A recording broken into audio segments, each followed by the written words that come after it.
This is a bizarre story, but it also may be a very important story. This weekend, more than 30 cars were found lying at the bottom of a Florida lake near Miami International Airport in Doral, Florida. That's the surrounding community. Authorities say the cars could hold the keys to decades-old missing person cold cases. Joining us now first is Edwin Lopez, the chief of police in Doral. It's great to see you, Chief. Thank you for joining us. Oh, anytime. Thanks for having me. So, Chief, I was just looking on the old Google Maps here. And is this the airport lake, what it's called Airport Lake on the map, or is it somewhere else? It's actually it's called the Finger Lakes, the city of Doral. Because the fingers that go down with these different houses that are each there, right?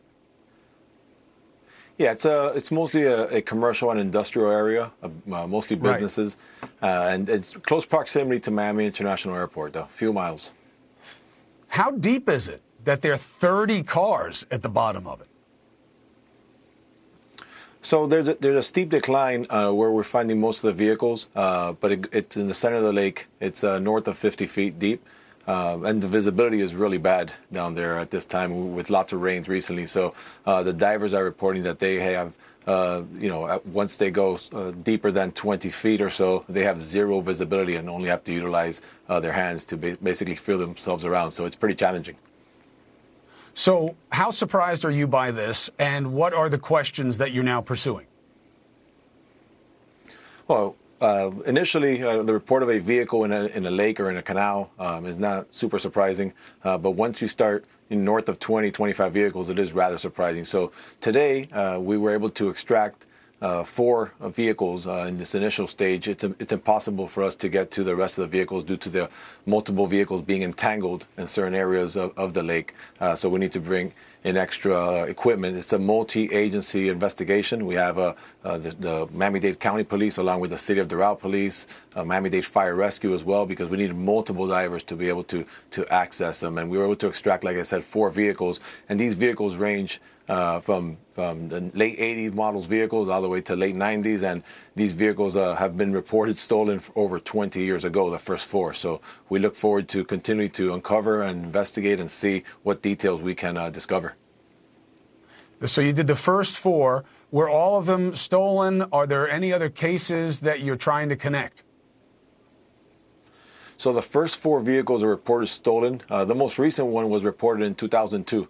It was a 1989 Acura Legend, if you remember that model vehicle. Yeah. So we had a Cadillac as well and an older model van, and we were able to we still identify the vehicle identification numbers and some other identifiers, which leads us to believe that we're going to be able to at least find victims of these cases or family members that will help us start piecing the puzzle together and connect the nexus as to what were the whereabouts of these individuals during this time and if they're connected to other more serious crimes. Yeah, that's the big question, right? Is there any expectation? I mean, you would have said if you had found any bodies or anything like that so far, but is there any expectation that maybe this will help you figure out what happened to someone as opposed to something?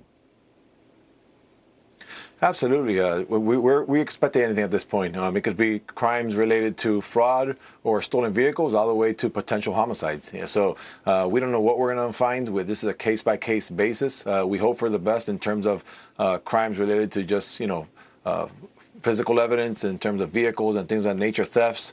But our detectives are ready for anything. We had homicide detectives on scene today just in case, and there's been multiple missing persons case, not only recent but in the past as well. So we'll be able to hopefully corroborate some of this information and evidence that we're gathering at this point to see if we can connect the dots. How long do you think it'll take to get them all out? And you're making sure that there are no alligators that are getting in the way of what you're trying to do there?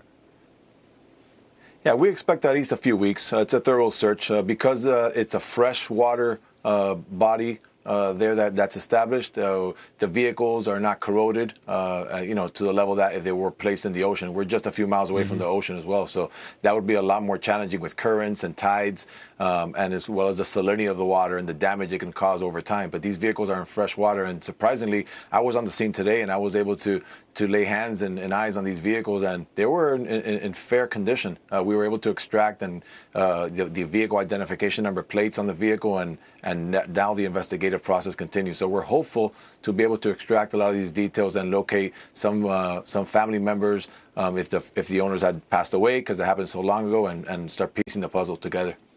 Hey, thank you for watching. Please go to newsnationnow.com, newsnationnow.com, and you can find NewsNation on your television provider. And don't forget to click the red subscribe button down below.